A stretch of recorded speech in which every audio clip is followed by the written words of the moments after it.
Hello everyone and welcome to Ohio Nicole Creates. This week for my process video, I am going to share the page spread that I made for my July art journal. And last week I posted the process video for the blue page, and now I am working on the green page.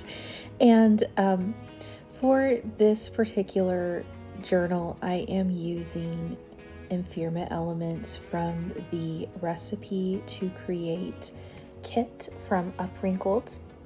So you'll see a lot of these elements here as I kind of flip back and forth and decide what it is that I would like to use. And for this particular page spread, I was really inspired by all of the 1960s, 1970s recipes and magazine clippings and things that were included in this kit.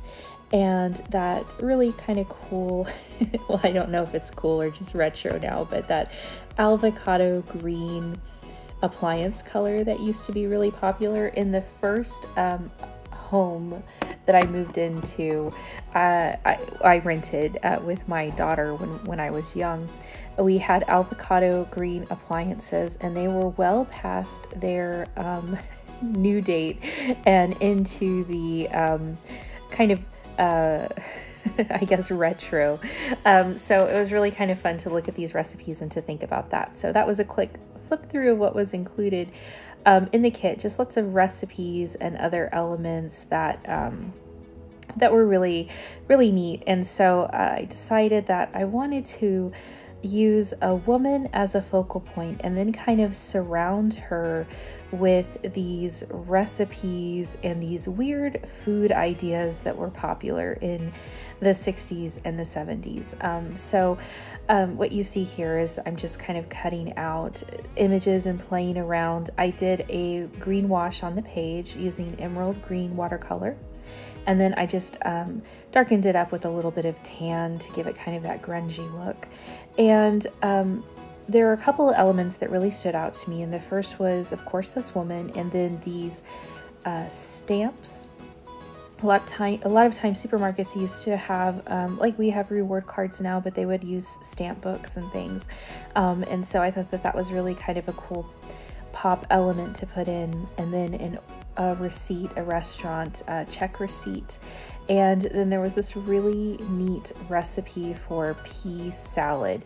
And it doesn't look like something that I would personally want to cook my children, but it did sound very retro and weird, and it kind of goes with my green theme. So I knew I wanted to include that as well.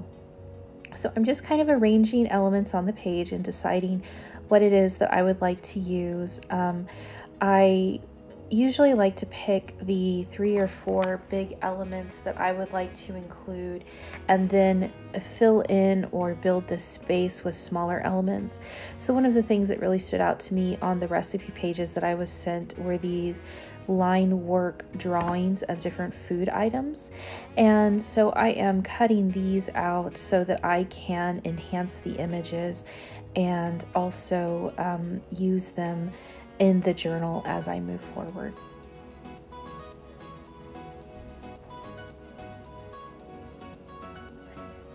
If you've been watching my channel at all, you know that I've been learning and practicing watercolor and trying a lot of different experiments with watercolor. So I decided to enhance these images with watercolor, and I'm using my Paul Rubens pan set here just because there are a lot of really great colors, and I can kind of go in and not have to do too much mixing for a small project like this.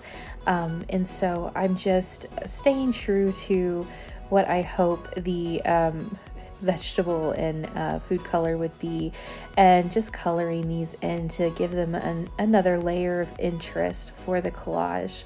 I did try to do just a little bit of shading, just following along with the original line work to give a bit of interest. My husband and I have raised chickens, and one of the things that I love about moving to Ohio after living in the city has been having chickens. And all of the different colors and shapes and varieties that chicken eggs come in. And so brown eggs are actually one of my absolute favorites. So I had to make sure to have brown eggs in my in my recipe book, just to have it a little bit more homey or homemade. And I also am here just adding a little bit of a layer of dimension to the lettuce. And this is really easy to do if you're new to watercolor. Just put your lightest layer first and wash that over, and then put in a darker color where the shadows would be when you're looking at an item. And that's a really kind of neat way to make it look a little bit less flat on the page. Now these of course are illustrated images, so there's not really much we can do other than color them, but adding a little bit of shadow here and there really does help. And my mother-in-law had actually brought us blueberry muffins, so I decided to add some blueberries in here just to have a little fun. To fussy cut the images, I'm just going around the image, and I found that if you cut right inside the line, that will eliminate a lot of the white space on the outside of the image. I know that cutting images out can be a bit of a sticking point for some people. It is sometimes hard to make sure you have the image nicely cut and not have a lot of white space. The great thing about collage though is that usually there are so many elements on the page, your eye is not going to focus on that just little bit of white space. So just cutting right inside the line can really help with that.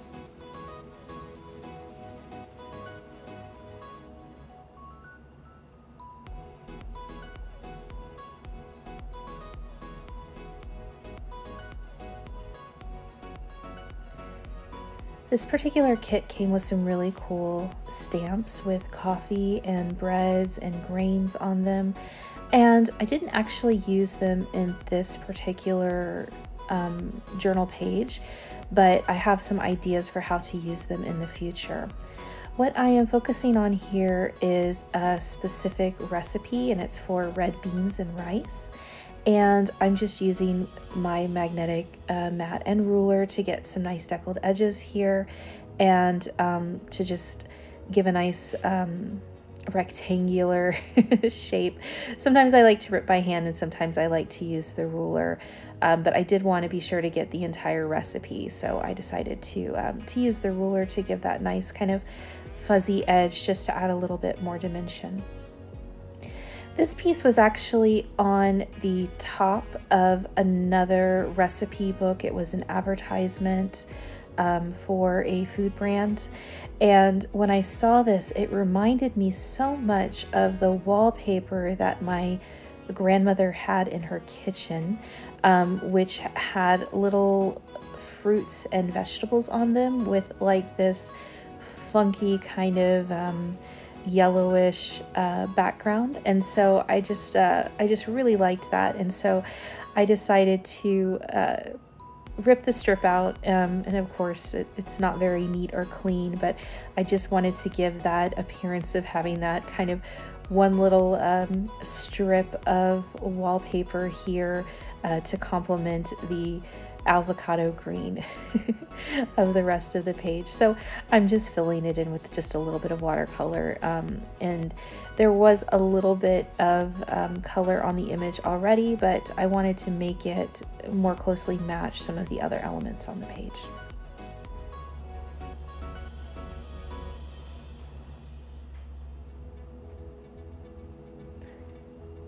As I have used in previous videos, I have my heat gun here on my desk, and actually it's always on my desk, plugged in and ready to go, just because I get a little bit impatient. I love the look of watercolor, but I hate waiting for the elements to dry.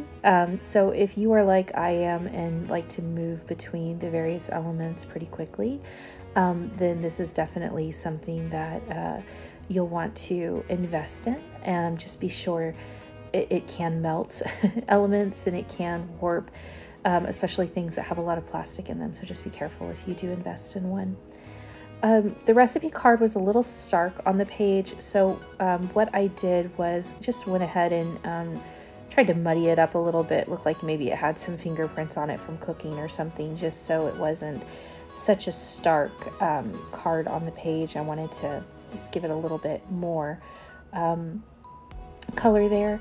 And what I really liked about the recipe itself was, well, of course, the handwriting. I think handwriting is very much a lost art. But also it said Betty on the top, and I really liked that idea of perhaps this woman having recipes that came from a lot of different friends or family members, and labeling where the specific recipe came from. To give the elements kind of that cluttered refrigerator feel, I used washi tape to adhere the top of each element to the page.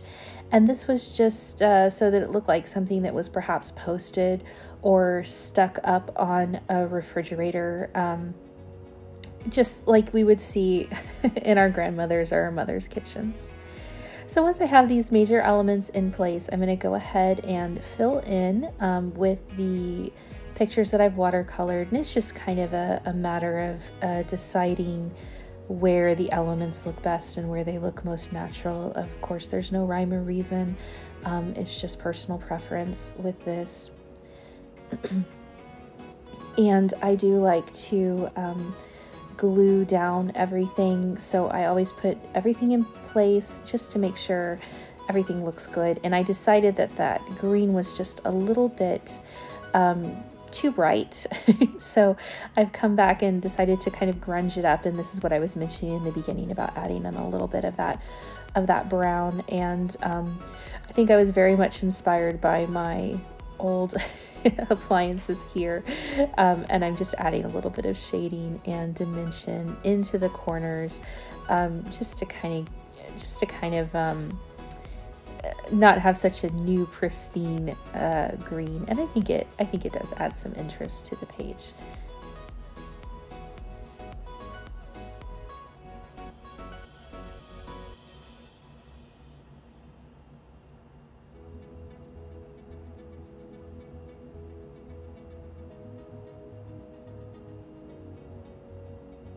What you'll find about the world of art journaling is everyone has a completely different aesthetic, and some people like things to look kind of dirty and grungy and antiqued, and some people like things very streamlined and minimalist.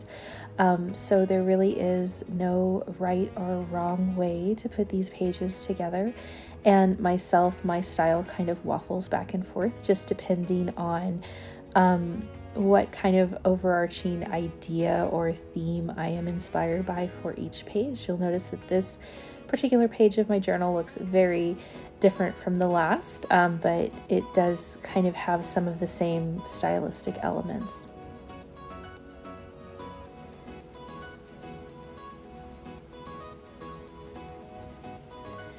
When I'm putting an element over the middle of a page, I always like to pre-bend, just to make sure nothing rips when I do close and open the journal.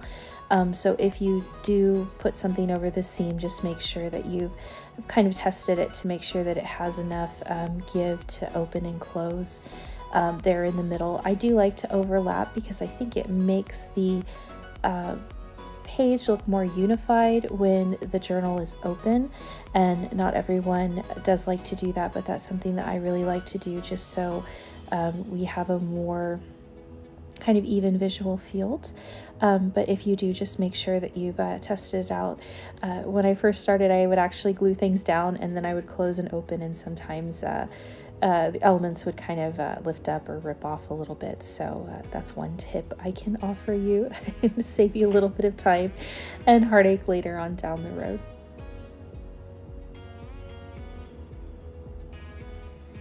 The final piece that I'm working on is I wanted to have something in the plate, and I was kind of going back and forth on if I should get another element or create an element to put on the plate. And one of the things I really loved about the kit were these crazy recipes that sounded really interesting, were not something that I would want to cook myself. So I kept kind of going back and forth with these names as I was finishing up my particular page, and I decided to cut out the names of the recipes and then to be sure to color them and put them on the plate as a kind of word salad. And so I'm going to start doing this assembly in just a second. You can see how I do that. I also found this really beautiful image here, and I just felt like this was Betty. I felt like this was a picture of Betty, and it would be on the fridge above her recipe. Maybe Betty was a mother or an aunt or a friend, but what cluttered refrigerator is complete without pictures of those we love? So we've got a Betty posted up here behind her recipe card. And then to finish it up, as I mentioned earlier, I'm just cutting out these funky recipe names, and I really liked how strange some of them were. This was, I think I got Southern and Cajun cuisine in the particular recipe pages that were sent to me. So in order to make them a little bit more interesting, I'm coloring them in different shades of green, and then I will paste them down, and I'm kind of playing with this idea of a word salad. So she's serving up a word salad, and I guess that's what a lot of these recipe books do, is they try to make things sound really interesting and enticing. And so this is the last element of my second page spread for this August and July art journal. Thank you for watching my process, and of course I'd love to see any work that you're working on, and I will be back soon with a new page spread and some more videos for you. And here's the final spread. We've got Betty and our word salad. All right, everyone, have a good week, and I will be back soon. Bye.